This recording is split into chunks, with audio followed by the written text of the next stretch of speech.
ನಮಸ್ ನಮಸ್ತೆ. ಬೆಳಕಿನ ಹಬ್ಬದ ಎಲ್ಲರಿಗೂ ನನ್ನ ಶುಭಾಶಯಗಳು. ದೀಪಾವಳಿ ಹಬ್ಬ ನಿಮ್ಮೆಲ್ಲರ ಬಾಳಿನ ಕತ್ತಲನ್ನು ಹೊಡಿಸಿ ಬೆಳಕನ್ನು ತರಲಿ. ಇವತ್ತು ನಾನು the Nobel prize in economics 2025 2025 ಅರ್ಥಶಾಸ್ತ್ರದ ನೋಬೆಲ್ ಪಾರಿತೋಷಿಕದ ಬಗ್ಗೆ ಮಾತನಾಡ್ತೇನೆ.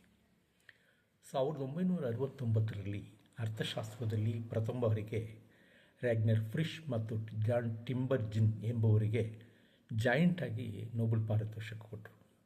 2025ರಲ್ಲಿ ಈ ಸಂಶೋಧನೆ ಮೂಲಕ ನಾವು ನಿರಂತರ ಸುಸ್ಥಿರ ಆರ್ಥಿಕಾಭಿವೃದ್ಧಿಯನ್ನು ಸಾಧಿಸಬಹುದು ಎಂಬ ಸಿದ್ಧಾಂತಕ್ಕೆ ಅಮೆರಿಕಾದ ಜೆ ಮೊಕಿರ್, ಲಂಡನ್ನಿನ ಪಿ ಅಗಯಾನ್ ಮತ್ತು ಫ್ರಾನ್ಸಿನ ಪಿ ಹೋವಿಟ್ರವರಿಗೆ ಸಂಯುಕ್ತವಾಗಿ ನೋಬೆಲ್ ಪಾರಿತೋಷಕವನ್ನು ಕೊಟ್ಟಿದ್ದಾರೆ. ಇದು ಎಲ್ಲರಿಗೂ ಸಂತೋಷ ಉಂಟು ಮಾಡಿದ ವಿಚಾರ.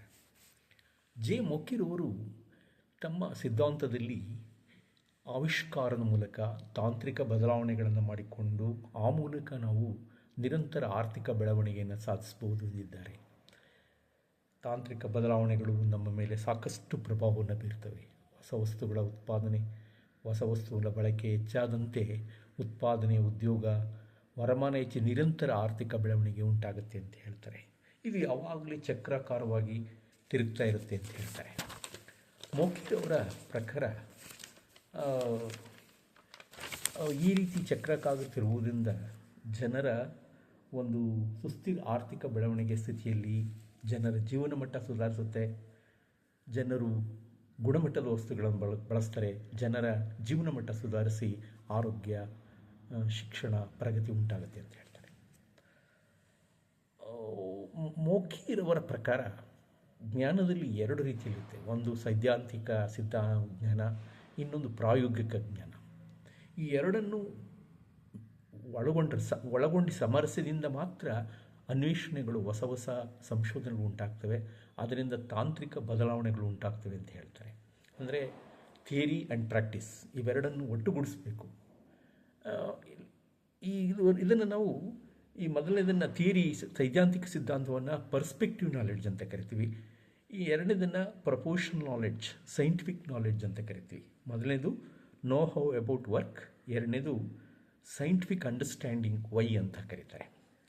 ಜಗತ್ತಿನಲ್ಲಿ ಕೈಗಾರಿಕಾ ಕ್ರಾಂತಿ ಆಗೋದಕ್ಕೂ ಮುಂಚೆ ಈ ಜನರಿಗೆ ಹೆಚ್ಚು ಸೈದ್ಧಾಂತಿಕ ಸಿದ್ಧಾಂತ ಇತ್ತು, ಆದರೆ ವೈಜ್ಞಾನಿಕ ಸಿದ್ಧಾಂತ ಅರಿವು ಜಾಸ್ತಿ ಇರಲಿಲ್ಲ. ಹಾಗಾಗಿ ನಿರಂತರ ಸುವ್ಯವಸ್ಥಿತ ಸುಸ್ಥಿರ ಆರ್ಥಿಕ ಬೆಳವಣಿಗೆ ಏರ್ಪಡಲಿಲ್ಲ.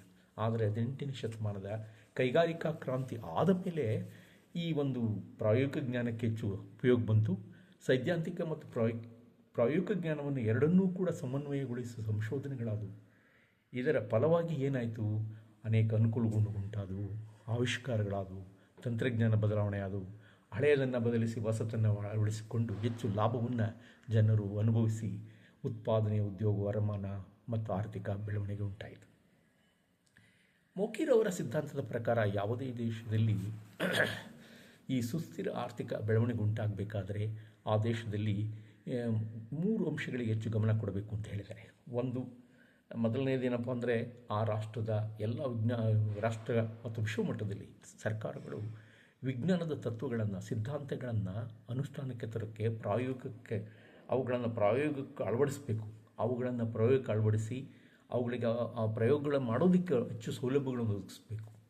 ಅಂದರೆ scientific development and practical achievement ಅಂತ ಕರಿತೀವಿ ನಾವು. ಇದು ಒಂದು, ವಿಜ್ಞಾನ ತತ್ವಗಳನ್ನು ಬೆಳವಣಿಗೆ ಅವಕಾಶ ಮಾಡಿಕೊಡ್ಬೇಕು, ಅವುಗಳ ಪ್ರಾಯೋಗಿಕ ಒಳಪಡಿಸುವ ಅವಶ್ಯಕವಾದ ಮೂಲ ಸೌಲಭ್ಯಗಳನ್ನು ಒದಗಿಸಬೇಕು ಅಂತ.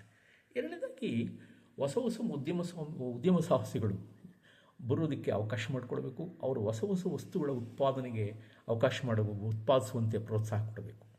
ಮೂರನೇದು, ಸರ್ಕಾರ ಪ್ರಮುಖ ಪಾತ್ರ ವಹಿಸುತ್ತೆ ಆವಿಷ್ಕಾರದ ಒಂದು ದಿಸೆಯಲ್ಲಿ.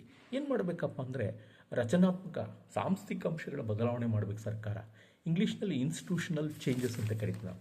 ಈ ಉದಾಹರಣೆಗೆ ಜನ ಸಂಪ್ರದಾಯ, ಕಟ್ಟುಪಾಡುಗಳು, ಸರ್ಕಾರದ ನಿಯಮಗಳು, ರೆಗ್ಯುಲರೇಷನ್, ನಿಯಂತ್ರಣಗಳು, ಅತಿಯಾದ ನಿಯಂತ್ರಣ ಆಗ್ತಿರೋದು, ಇವುಗಳೆಲ್ಲವೂ ಬದಲಾಯಿಸುವಂಥ ಮುಕ್ತ ಅವಕಾಶವನ್ನು, ಸಾಮಾಜಿಕ ಪರಿವರ್ತನೆಯನ್ನು ಮಾಡಿಕೊಡ್ಬೇಕಾಗತ್ತೆ. ಆಗ ಮಾತ್ರ ಸಮಾಜದಲ್ಲಿ ಇದು ಚಕ್ರಾಕಾರವಾಗಿ ಸುಸ್ಥಿರ ಆರ್ಥಿಕ ಬೆಳವಣಿಗೆಯಾಗಿ ದೇಶದ ಅಭಿವೃದ್ಧಿ, ನಿರಂತರ ಆರ್ಥಿಕ ಬೆಳವಣಿಗೆ ಉಂಟಾಗುತ್ತೆ ಎಂದು ಮೊಕಿರ್ ಅವರು ತಮ್ಮ ಸಿದ್ಧಾಂತದಲ್ಲಿ ತಿಳಿಸಿದ್ದಾರೆ. ಎರಡನೇದಾಗಿ ಪಿ ಅಗಯಾನ್ ಮತ್ತು ಹೋವಿಟ್ರವರು ಇವರು ಶೇರ್ ಮಾಡಿಕೊಂಡಿದ್ದಾರೆ ಮುಖ್ಯರ ಜೊತೆ ನೋಬೆಲ್ ಪಾರಿತೋಷಕವನ್ನು. ಇವರು ಶುಂಪೀಟವರ ಸಿದ್ಧಾಂತದ ಏನು ಸೃಜನಾತ್ಮಕ ರಚನಾತ್ಮಕ ವಿನಾಶದ ಸಿದ್ಧಾಂತದ ಕಲ್ಪನೆಯನ್ನು ಬಳಸಿ ಅವರು ಸಹ ಈ ಸುಸ್ಥಿರ ಬೆಳವಣಿಗೆ ಹಿಂದಿರುವ ತಂತ್ರವನ್ನು ಇದನ್ನು ರಚನಾತ್ಮಕ ಸೃಜನಾತ್ಮಕ ವಿನಾಶ ಸಿದ್ಧಾಂತ ಅಂತ ಕರೆದಿದ್ದಾರೆ. ಅಂದರೆ ಹಳೆಯದನ್ನು ತೆಗೆದು ಹೊಸ ಉತ್ಪಾದನಾ ತಂತ್ರವನ್ನು ಅಳವಡಿಸಿ ಹಳೆಯ ಉತ್ಪಾದನೆ ಬಿಟ್ಟುಬಿಡೋದು. ಅಂದರೆ ಅದನ್ನು ತೆಗೆದು ಹಾಕೋದು, ನಾಶ ಮಾಡೋದಂದರೆ ರೀಪ್ಲೇಸ್ ಮಾಡಿ ತೆಗೆದು ಜನರು ಹೊಸ ವಸ್ತುಗಳನ್ನು ಹೊಸ ಉತ್ಪಾದನಾ ತಂತ್ರವನ್ನು ಬಳಸ್ತಾರೆ. ಆ ಹೊಸ ವಸ್ತುಗಳಿಗೆ ಮಾರುಕಟ್ಟೆ ಬರುತ್ತೆ. ಈ ರೀತಿ ಹೊಸ ತಂತ್ರಜ್ಞಾನವನ್ನು ಹಳೆಯ ತಂತ್ರಜ್ಞಾನವನ್ನು ಬದಲಿಸಿ ರಚನಾತ್ಮಕ ಕ್ರಿಯೆಯನ್ನು ನಾವು ಈ ಸೃಜನಾತ್ಮಕ ರಚನಾತ್ಮಕ ಸಿದ್ಧಾಂತ ಅಂತ ಇವರು ಕರೆದಿದ್ದಾರೆ. ಉದಾಹರಣೆ ಕೊಡೋದಾದರೆ ಈಗ ಸ್ಮಾರ್ಟ್ ಫೋನ್ ವರ್ಸಸ್ ಇದು ಫ್ಲ್ಯಾಪ್ ಫೋನ್, ಅದು ಓಲ್ಡ್ ಫೋನ್. ಅದೇ ರೀತಿ digital camera versus modern film camera.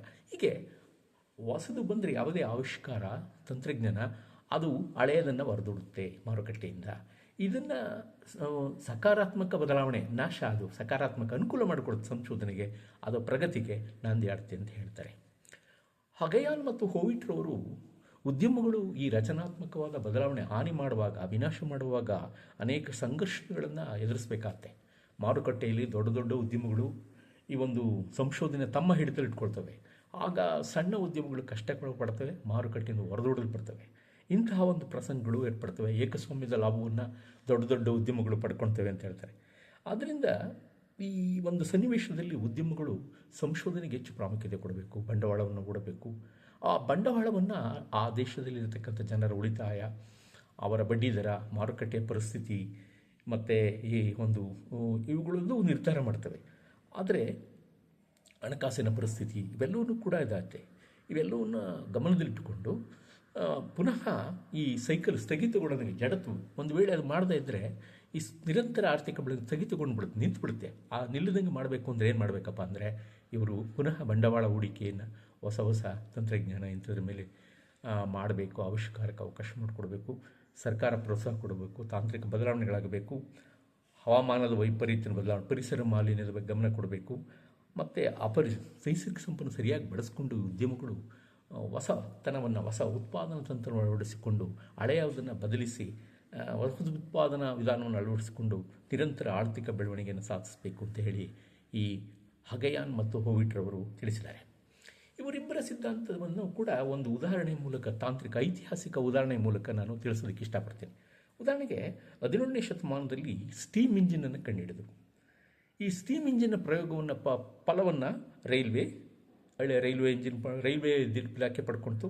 Steam boat ಮಾಡಿದರು, ಫ್ಯಾಕ್ಟ್ರಿಗಳು ಉಪಯೋಗಿಸಿದ್ರು, ಫ್ಯಾಕ್ಟ್ರಿಗಳಿಗೂ ಕೂಡ ಸ್ಟೀಮ್ ಇಂಜಿನ್ಗಳು. ನಂತರ 1825ರಲ್ಲಿ ಜನರೇಟರ್ ಬಂದು ಹೊಸ ಸಂಶೋಧನೆ. ಆ ಜನರೇಟರ್ಗಳಿಂದ ಅನೇಕ ಅಭಿವೃದ್ಧಿ ಆಯಿತು, ಬಳಸ್ಕೊಂಡ್ರು. ಅನಂತರ 2020 ನಂತರ ಎಲೆಕ್ಟ್ರಿಕ್ ಮೋಟ್ರ್ ಬಂದು, ಎಲೆಕ್ಟ್ರಿಕ್ ಮೋಟ್ರಿಂದ ಸೇಫರ್ ವರ್ಕ್ ಪ್ಲೇಸ್ನಲ್ಲಿ ಹೌಸ್ ಹೋಲ್ಡ್ ಅಪ್ಲಯನ್ಸಸ್ ಇವತ್ತೇನು ಬಳಸ್ತಾರೆ, ಅದು ಫ್ರಿಜ್ ಇರ್ಬೋದು, ಮೋಟರ್ ಇರ್ಬೋದು, ಮಿಕ್ಸರ್ ಇರ್ಬೋದು, ಇವೆಲ್ಲ ಹೌಸ್ ಹೋಲ್ಡ್ ಅಪ್ಲಯನ್ಸಸ್ ಒಂದು ದೊಡ್ಡ ಕ್ರಾಂತಿ, ಮಹಿಳೆಯರಿಗೆ ಅನುಕೂಲವಾಗೋ ಒಂದು ದೊಡ್ಡ ಕ್ರಾಂತಿಯನ್ನು ಉಂಟು ಮಾಡ್ತು ಎಲೆಕ್ಟ್ರಿಕ್ ಮೋಟ್ರಿಂದ. ಆಮೇಲೆ ಪವರ್ ಗ್ರಿಡ್ ಆಯಿತು. ಇದಾದ ನಂತರ ನಾವು ಇವತ್ತು ಏನು ಕಾಣ್ತಾ ಇದ್ದೀವಿ 25ನೇ ಶತಮಾನದಲ್ಲಿ ಇವರ ಸಿದ್ಧಾಂತಕ್ಕೆ ಪೂರಕವಾದ ಐತಿಹಾಸಿಕ ಉದಾಹರಣೆಗಳೇನಪ್ಪ ಅಂದರೆ ಆರ್ಟಿಫಿಷಿಯಲ್ ಇಂಟೆಲಿಜೆನ್ಸಿ, ಕೃತಕ ಬುದ್ಧಿಮತ್ತೆ. ಇದನ್ನು ನಾವು ಇವತ್ತು ಮೆಡಿಕಲ್ ಕಾಣ್ತಾ ಇದ್ದೀವಿ. Medical artificial intelligence, robotics, research ಮತ್ತು ಆಟೋನಮಸ್ ಸಿಸ್ಟಮ್ನಲ್ಲಿ ಕಾಣ್ತಾ ಇದ್ದೀವಿ. ಇವೆಲ್ಲ ಇವರ ಸಿದ್ಧಾಂತಕ್ಕೆ, ಈ ಒಂದು ಮೊಕಿಯರ್ ಮತ್ತು ಅಗಯಾನ್ ಹೋಯಿಟ್ ಅವರ ಸಿದ್ಧಾಂತದ ಸಂಶೋಧನಾ ಸಿದ್ಧಾಂತಕ್ಕೆ ಐತಿಹಾಸಿಕ ಇತಿಹಾಸದ ಇವೆಲ್ಲ ಉದಾಹರಣೆಗಳು ಅಂತ ಹೇಳಿದರೆ ತಪ್ಪಾಗಲಾರದು. ಇದಲ್ಲದೆ ಈ ಶ್ರೇಷ್ಠ ನೋಬೆಲ್ ಪಾರಿತೋಷಿಕ ಪಡೆದಂಥ ಇಬ್ಬರು ಅರ್ಥಶಾಸ್ತ್ರಜ್ಞರು ನಮ್ಮ ಭಾರತದ ಈ ಒಂದು ಸಂಶೋಧನೆ ಬದಲಿಕೆ, ಸಂಶೋಧನಾ ಪ್ರಗತಿಯ ಬಗ್ಗೆ ಹೊಗಳಿದ್ದಾರೆ. ಸಂಶೋಧನಾ ಕ್ಷೇತ್ರದಲ್ಲಿ ಭಾರತ ಅದ್ವಿತೀಯ ಪ್ರಗತಿ ಸಾಧಿಸಿ ಅಂತ ಹೇಳಿದ್ದಾರೆ. ಉದಾಹರಣೆಗೆ digital payment, unified payment interference, ಇವೆಲ್ಲ ಯಾವ ರೆವಲ್ಯೂಷನೈಸ್ಡ್ ಫೈನಾನ್ಷಿಯಲ್ ಇನ್ಕ್ಲೂಷನ್ ಇನ್ ಇಂಡಿಯಾ, ನಮ್ಮ ದೇಶದ ಹಣಕಾಸಿನ ಕ್ಷೇತ್ರದ ದೊಡ್ಡ ಕ್ರಾಂತಿ ಮಾಡಿವೆ ಅಂತ ಹೇಳ್ತಾರೆ. ಕಡಿಮೆ ವೆಚ್ಚದ ವೈದ್ಯಕೀಯ ತಂತ್ರಜ್ಞಾನ, space technology, global digital transformation, pharma supplies to the world, on affordable rate of medicines, ಕಡಿಮೆ ವೆಚ್ಚದಲ್ಲಿ ಉಪಯುಕ್ತ ಮೆಡಿಸಿನ್ಗಳನ್ನು ನಮ್ಮ ಉದ್ಯಮಗಳು ಕಂಡಿಡಿದು ಹೊಸ ಹೊಸ ಉದ್ಯಮಗಳು ಕಂಡಿಡಿದು ದೇಶಕ್ಕೆ ಸಪ್ಲೈ ಮಾಡಿದ್ದೇವೆ. ಕೊರೋನಾ ಅಂತ ರೋಗಗಳ ನಿವಾರಣೆ ಮಾಡಿದ್ದೇವೆ. ಇವೆಲ್ಲ ಒಂದು ಭಾರತದ ಒಂದು ಸಂಶೋಧನಾ ಕ್ಷೇತ್ರದಲ್ಲಿ ಒಂದು ಮುಂಚೂಣಿಯಲ್ಲಿ ಇದೆ ಅಂತ ಹೇಳ್ತಾರೆ ಅವರು. ಇದಲ್ಲದೆ ಈ ಅರ್ಥಶಾಸ್ತ್ರಜ್ಞರು ಇಂದಿನ ವಿಶ್ವದ ಆರ್ಥಿಕ ಪರಿಸ್ಥಿತಿ ಸಂಬಂಧಪಟ್ಟಂಗೆ ಎರಡು ಮಾತು ಹೇಳಿದ್ದಾರೆ. ಭಾರತ ಮತ್ತು ವಿಶ್ವದಲ್ಲಿ ಮುಂದಿನ ದಿನಗಳಲ್ಲಿ ಹೆಚ್ಚು ನಿರಂತರ ಪ್ರಗತಿಯನ್ನು, ಸುಸ್ಥಿರ ಆರ್ಥಿಕ ಬೆಳವಣಿಗೆ ಪಡೆಯಬೇಕಾದರೆ ಈ ಕೃತಕ ಉದ್ಯಮತೆಯನ್ನು ಚೆನ್ನಾಗಿ ಎಲ್ಲ ಕ್ಷೇತ್ರಗಳಲ್ಲಿ ಬಳಸಬೇಕು ಅಂತ ಹೇಳಿದ್ದಾರೆ. ಇದಲ್ಲದೆ ಇವರು ಈ ಒಂದು ತೆರಿಗೆಯ ಸುಂಕದ ಸಮರವನ್ನು ವಿರೋಧಿಸ್ತಾರೆ. ಮತ್ತು ಇನ್ನೊಂದೇನಪ್ಪ, ರಕ್ಷಣಾ ವ್ಯಾಪಾರ ನೀತಿಯನ್ನು ವಿರೋಧಿಸ್ತಾರೆ. ಹಾಗೂ ಈಗ ಜಾಗತೀಕರಣವನ್ನು ಕೆಲವರು ವಿರೋಧಿಸ್ತಾರೆ. ಅದನ್ನು ಜಾಗತೀಕರಣ ವಿರೋಧಿಸಬಾರದು ಅಂತ ಹೇಳ್ತಾರೆ. ಆದ್ದರಿಂದ ಈ ಎಲ್ಲ ಸಂಶೋಧಕರು ಹೊಸ ಸಂಶೋಧನೆ ಪ್ರೇರಿತ ನಿರಂತರ ಆರ್ಥಿಕ ಬೆಳವಣಿಗೆ ಪ್ರೋತ್ಸಾಹದ ಮೂಲಕ ದೇಶದ ಸಮಸ್ತ ವಿಶ್ವದ ಜನರ ಯೋಗಕ್ಷೇಮವನ್ನು ಸಾಧಿಸ್ಬೋದು ಅಂತ ಹೇಳಿದ್ದಾರೆ. ನಮಸ್ಕಾರ.